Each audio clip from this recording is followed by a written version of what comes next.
Strength Unmasked: The Revolutionary Truth About Resilience. They never taught you good morning, everyone. Thank you for being here today. I recently had the extraordinary privilege of interviewing Jolene Prins, co founder and managing director of They Visualize Value. Our conversation wasn't just enlightening, it was earth shattering. Jolene is nothing short of a visionary revolutionary who's dismantling the toxic glorification of burnout culture while creating pathways for professionals, particularly Black women, to lead with their full, authentic selves. Her work isn't just changing businesses, it's healing lives. She's creating a future where success and well being aren't competitors, but essential partners in a life well lived. What struck me most about Jolene wasn't just her impressive business acumen, but how she's fundamentally rewriting the rules of success. She's proving that we don't have to sacrifice our well being at the altar of achievement. And today, I want to share the profound wisdom from our conversation that might just change how you think about strength forever. We've been sold a dangerous lie, a lie so pervasive, so deeply embedded in our professional culture that most of us have never thought to question it. The lie is this: true resilience means enduring suffering silently. It means wearing your exhaustion like a badge of honor.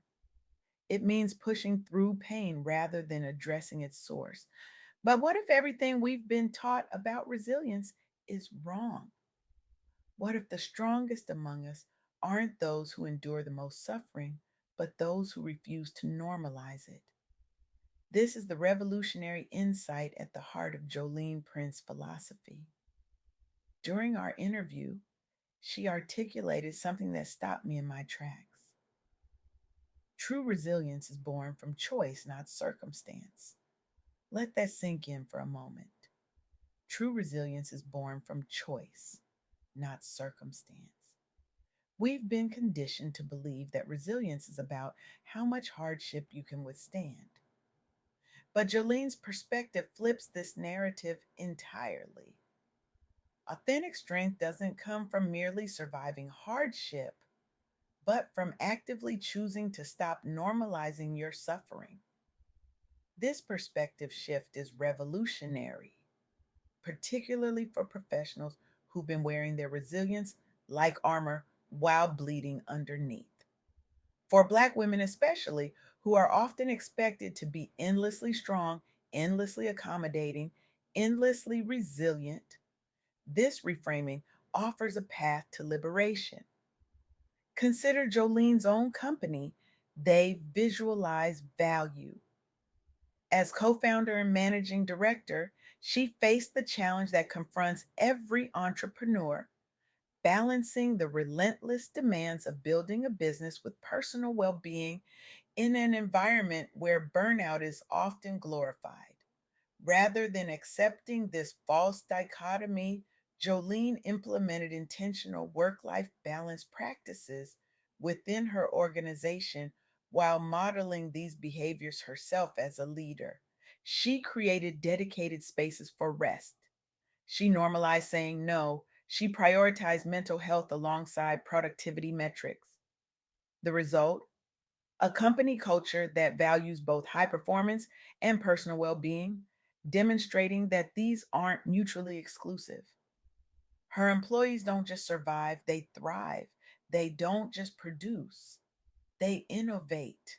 They don't just show up, they bring their full, authentic selves to work every day. This wasn't just good for Jolene personally, it transformed her entire organization. Her company now serves as a model for how businesses can prioritize both excellence and well being, which is particularly important for Black entrepreneurs navigating high pressure environments where they're often expected to work twice as hard for half the recognition. But this isn't just about individual well being, it's about fundamentally reimagining what leadership looks like. The second profound insight from my conversation with Jolene is that your professional identity and personal healing journey are interconnected. We've been taught to compartmentalize, to leave our personal struggles at the door when we enter the workplace. But this artificial separation doesn't serve us, it doesn't serve our teams. And ultimately, it doesn't serve our work. As Jolene demonstrated through her leadership at They Visualize Value, creating a culture of work life balance requires acknowledging both your professional capabilities and personal needs. This integration creates sustainable success rather than performative strength. Let me share another powerful example that emerged during our conversation. At the Power Play 2025 event, influential business leaders gathered to explore a transformative definition of freedom in business, particularly focusing on women breaking barriers in traditionally challenging fields. The challenge they addressed was clear. How do we address burnout culture among high achieving professionals while still pursuing ambitious goals? The panel featuring industry leaders like Hillary Kerr, Kat Cole, and Katie Kime reveal strategies for staying energized and grounded while pursuing professional excellence. One particularly striking piece of advice came from Hillary Kerr, who encouraged participants to advocate for yourself like you're advocating for a friend. Think about that for a moment. How many of us would allow a friend to endure the working conditions, the pressure, the unrealistic expectations that we routinely impose on ourselves? The event reveals something profound.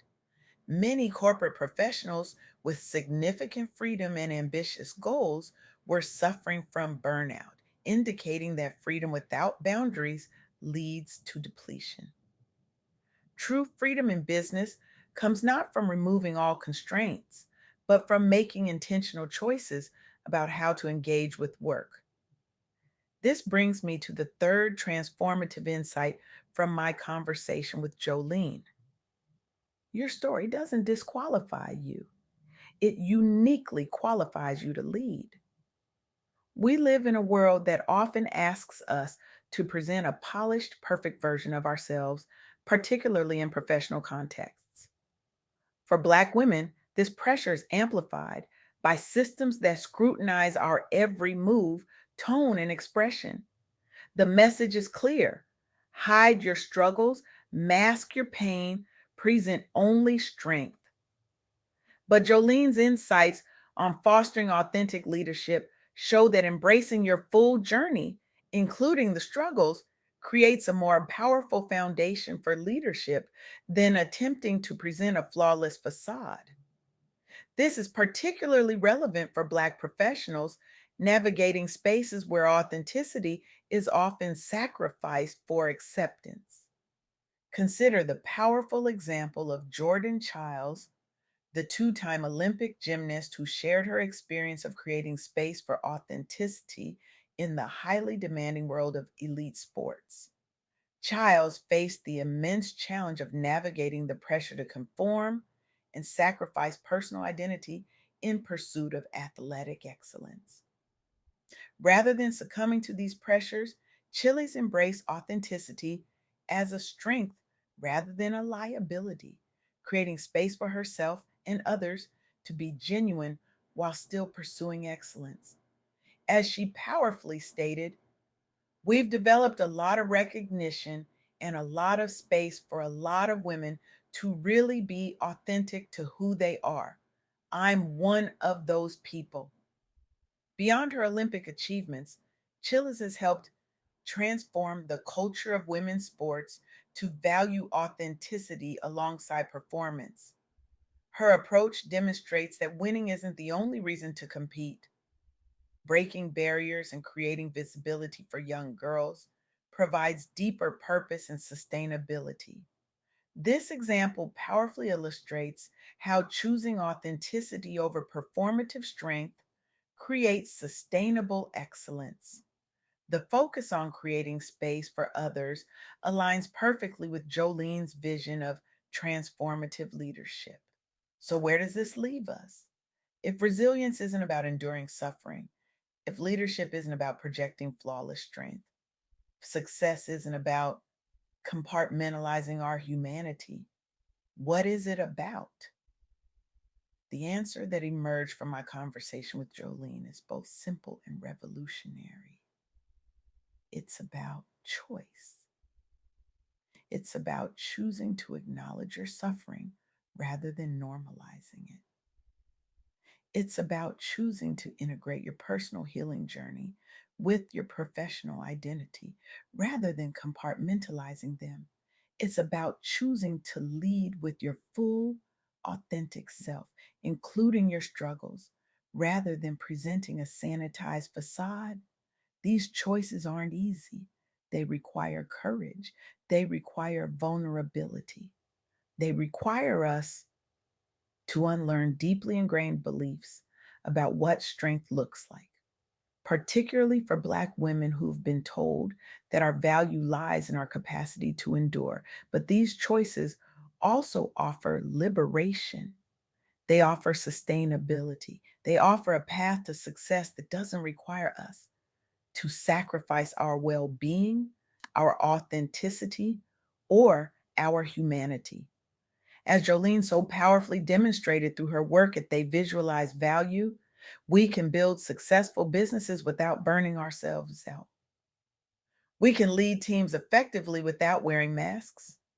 We can achieve our goals without normalizing suffering. This isn't just a nice theory, it's a practical reality being lived out by leaders like Jolene Prins, by athletes like Jordan Childs, by the business leaders at Power Play 2025. They're proving that there's another way, a more sustainable way, a more authentic way. I stand before you today with an urgent challenge. Identify the suffering you've been normalizing in your life and make the revolutionary choice to stop. Today, not tomorrow, not when it's convenient. Now, ask yourself, what mask of strength am I wearing that's actually suffocating my power? Where have I confused endurance with resilience? What would change if I advocated for myself with the same fierce protection I offer to those I love? This isn't just about personal well being, it's about collective liberation. Every time you choose authentic resilience over performative strength, you create permission for others to do the same. You disrupt toxic systems. You model a new way of being that ripples out far beyond your immediate circle.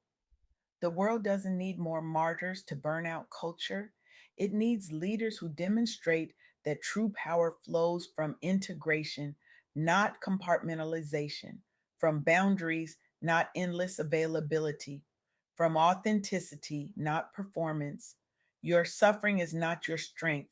Your endurance is not your identity. Your capacity to choose, to say yes to what serves you and no to what depletes you. That is your true power.